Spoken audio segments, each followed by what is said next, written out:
Today, I will talk about 4 biases that you should be aware of while working in groups.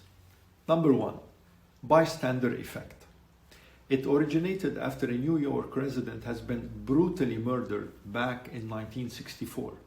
While tragic in itself, this particular crime became infamous because reports revealed that 38 people witnessed the attack but did nothing to help or intervene.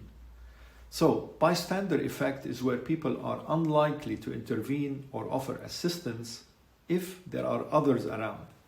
This isn't always related to cowardice or selfishness, but because we refer to other people to determine our actions when we are not certain what to do.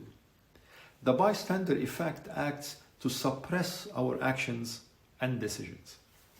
Number 2, groupthink. Reality is that the desire for harmony can be so compelling that people will end up thinking or agreeing with things that they would usually consider irrational or unwise. When the good of the group supersedes logical or reasonable decisions, we fall into groupthink. Groupthink gets exacerbated with the fact that we want to be liked by the group and achieve high status in it.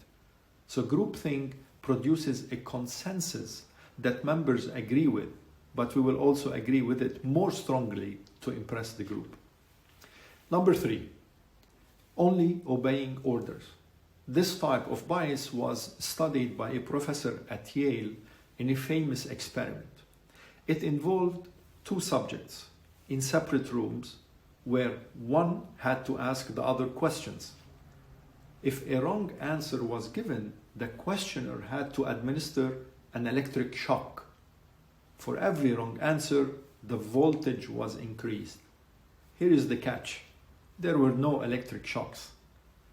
The subject answering questions was an actor, deliberately getting things wrong and giving increasingly pain sounds of distress whenever a shock was delivered.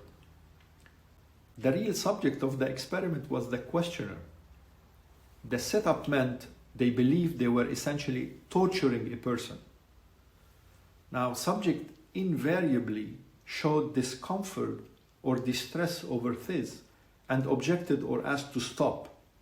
The experimenter always said the experiment was important, so they must continue. 65% of people did continue to inflict intense pain on someone purely because they were told to.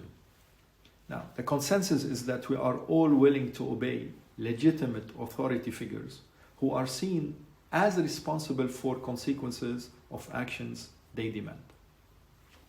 Number 4, group mentality. This type of bias refers to another famous experiment done at Stanford called the Stanford Prison Experiment. It looked at the psychological consequences of the prison environment on guards and prisoners. To conduct the experiment, a realistic prison was constructed in the Stanford University basements, and subjects were designated either prisoners or guards. The guards became incredibly cruel, being rude, aggressive, abusive, and hostile to prisoners.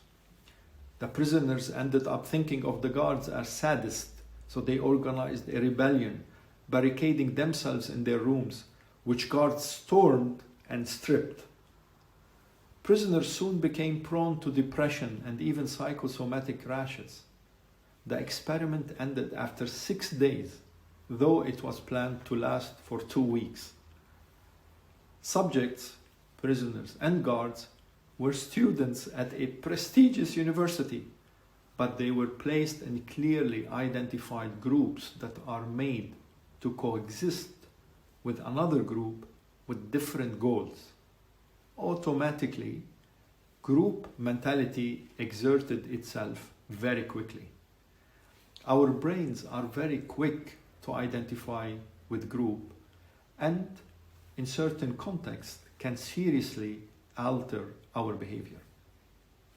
I hope you are now aware of the 4 biases and I hope you will always ask yourself if you are falling in any while working with groups. Thank you.